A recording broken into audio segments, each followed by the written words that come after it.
The October rain beat against the windows of the Victorian house in Portland, Oregon, creating a steady rhythm that Marcus Bennett had learned to ignore over the past 12 years. He was in his second-floor office, reviewing financial documents under the yellowish light of the old lamp, when he heard the front door open more forcefully than usual. Voices, two of them. One was unmistakable, that of his wife Jennifer. The other, masculine and confident, he recognized immediately. Richard Hoffman, the corporate lawyer at the firm where Jennifer worked as a human resources consultant. Marcus closed the folder he was examining and descended the stairs slowly, each step creaking under his weight. When he reached the living room, he found Jennifer standing beside the fireplace, with Richard a few steps behind, holding a brown leather briefcase. "Marcus," Jennifer began, and there was something different in her voice. Not the coldness he'd noticed in recent months, but an almost predatory confidence. "We need to talk now." He glanced at Richard, who avoided his gaze, adjusting his silver tie. "Of course," Marcus replied calmly, sitting down in the reading chair, "but I'll need to be brief. I have a flight to Seattle in 3 hours, meeting with investors." Jennifer exchanged a quick glance with Richard. She hadn't expected that. "That can wait," she said, crossing her arms. "What we're going to discuss is more important." Marcus made an inviting gesture with his hand. "Then, please," Richard stepped forward, placing the folder on the coffee table. "Mr. Bennett, I'm here as your wife's legal representative. Jennifer is filing for divorce, and we're here to discuss the terms of a fair and civilized separation." The word fair echoed in the silence that followed. Marcus remained impassive, his fingers interlaced in his lap. "I understand," was all he said. Jennifer seemed taken aback by the lack of reaction. She had prepared herself for shouting, accusations, perhaps even pleas. Instead, she encountered a man who seemed to be listening to a weather forecast. "Marcus, aren't you even going to ask why?" He looked her in the eyes for the first time since she had entered. "Would you like me to ask?" She hesitated, then raised her chin. "Richard and we fell in love. It happened over the last year. It wasn't planned, but it's real. I want to move on with my life, and I think you should too." "I understand," Marcus repeated. He stood up and walked to the kitchen. "May I offer you coffee? Water?" Richard frowned. "Mr. Bennett, perhaps you don't understand the seriousness of this situation." "On the contrary," Marcus replied from the kitchen, filling a glass with filtered water. "I understand perfectly. My wife is ending our 12-year marriage. That's quite clear." He returned, handing the glass to Richard, who accepted it automatically. "But, as I said, I have an urgent appointment. Can we resolve this quickly?" Jennifer and Richard exchanged glances again. This was getting too easy. "Well," Richard began, opening the folder, "these are the proposed terms. The house goes to Jennifer, given that she has always been responsible for its upkeep and decoration. As for her technology consulting firm, Jennifer requests 35% of the shares, considering her emotional and logistical support over the years of building the business." Marcus took a sip from his glass of water. 35 seems a little low, don't you think? After all, it was 12 years of marriage. How about 40%? That would be fairer." Richard blinked, confused. "You are offering more than we asked for?" "Justice is justice," Marcus replied with a half-smile. "And what about the alimony?" "We were thinking of 20% of his monthly income," Jennifer said, still suspicious. 28%. Marcus countered. "And how about including the country house in Cannon Beach, too? You always loved that place." Jennifer was visibly distraught now. This wasn't the Marcus she knew. He should be broken, struggling, negotiating. "What's happening, Marcus?" He glanced at his watch. "The thing is, I'm short on time. Richard, could you include these changes in the documents? Can I sign them before leaving for the airport? Richard, never one to turn down easy money, was already scribbling notes. Yes, I can draft an addendum right now. Perfect. By the way, did you bring a notary? I brought it. He's actually waiting in the car. We thought it would be necessary. Excellent planning, Marcus said, genuinely impressed. Let's call him.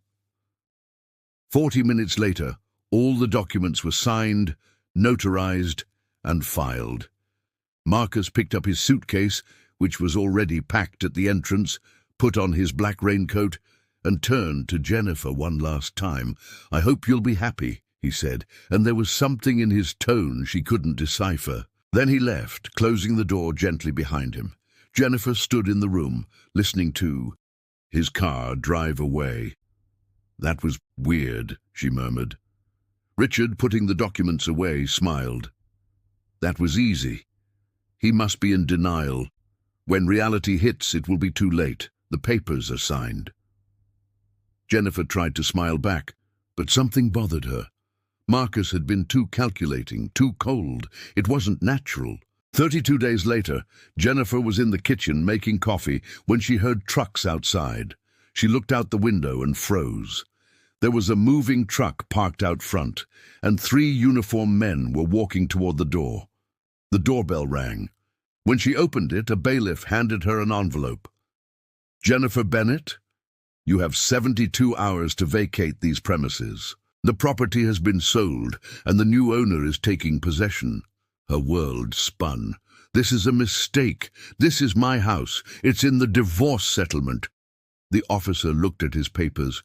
The agreement specifies the principal residence located at 2847 Maple Street. This property was sold 4 months ago by the sole registered owner, Marcus Bennett. You have 3 days. Jennifer could barely breathe. With trembling hands, she picked up the phone and dialed Marcus's number. He answered on the 3rd ring. Jennifer, her voice was relaxed with the sound of waves in the background. I was waiting for your call. What did you do? She yelled. The house, they're evicting me. Ah, yes, I sold it 4 months before the divorce, actually. Do you remember that I always kept the property solely in my name?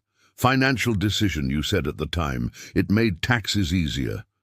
But the agreement says you get the house, and you do get the legal rights to a property that no longer belongs to me. Technically, I fulfilled my part of the deal. Jennifer felt her legs weaken. She leaned against the wall. And the beach house? Cannon Beach? Sold 3 weeks before Portland. Great deal, by the way. The real estate market was booming. You can't do that. I already did it, and everything is perfectly legal. You should know. Richard was the one who reviewed the documents. Jennifer hung up and immediately called Richard. He answered, his voice tense. Jen, I was going to call you. Did you know? No. Oh my God, Jennifer, he deceived us. I checked the assets, but he sold them before we even filed the papers. Technically, he didn't break any laws. The sales were prior to the divorce proceedings. And the company? And my 40%? There was a long pause. Regarding that, I found out today that Marcus resigned as CEO 5 months ago. He sold all his shares to a consortium of investors in exchange for a temporary 6-month consulting contract, which expired 2 weeks ago. What does this mean? It means he no longer owns the company. You own 40% of nothing. And without a company, without a fixed salary, there's no basis for alimony. Jennifer dropped the phone. She slid down the wall to the floor, hugging her knees. Everything was falling apart. Then she remembered her children. She had 2 children, 11-year-old Emily and 9-year-old Jake. Marcus couldn't abandon them. She picked up the phone again and called. When he answered, she was crying. What about the children, Marcus? Emily and Jake? Are you going to abandon them too? There was a silence. When Marcus spoke again, his voice was colder than before. Do you really want to discuss the children, Jennifer? They are his daughters. No, They are not. Her heart stopped. What did you say? I had DNA tests done 8 months ago. Hair strands, saliva samples, private lab in San Francisco. Emily is not my daughter, neither is Jake. You're lying. The documents are with my lawyers. I can send copies if you want. But the reality is simple. They are not biologically mine. Therefore, I have no legal obligations. You kept this secret for years, Jennifer. Now it's your problem. She was sobbing now, uncontrollably. Marcus, please, I have savings, my investments. I can... He interrupted her. Your investments? Are you referring to the joint account we had at Continental Bank? Or the funds we transferred to Morgan Stanley? Yes, I'm entitled to half. I did. I transferred everything to offshore accounts in the Cayman Islands 6 months ago, accounts in my name. Since they were technically marital assets moved before the divorce, it was within the law. Your lawyers can try to recover them, but good luck suing a Caribbean bank. Jennifer could no longer speak. She could only cry. Oh, and there's one more thing, Marcus continued, his voice almost casual. Remember that you and Richard worked at Whitmore and Associates? A very conservative law firm, strict rules about fraternizing among employees. No. Yes, I filed a formal complaint with the Ethics Committee last week, with evidence, photos, emails, messages, an extramarital affair between an HR consultant and a senior lawyer, violating the Code of Conduct clause in both of their contracts. I heard the hearing is scheduled for Thursday. You destroyed our careers. You destroyed a marriage. I just documented the aftermath. He paused. By the way, I'm sorry about Richard. I heard he was mugged last night leaving a bar in northeast Portland. Nothing serious, but he took a few hits. The police are still investigating. Jennifer froze. You sent someone? I didn't say that. I said I'm sorry. Portland can be dangerous at night. There was something in his voice, a quiet satisfaction. She hung up, throwing the phone away. Everything was lost. The house, the money, the job, Richard, everything. 2 months later, on a secluded beach in Tulum, Mexico, Marcus sat under a palapa, sipping a chilled margarita. Beside him, a woman with brown hair and sunglasses was reviewing a tablet. The latest reports say she's living with her mother in Eugene, the woman said. She has a temporary job at a department store. Richard was fired and is facing a hearing with the Bar Association. They could suspend his license.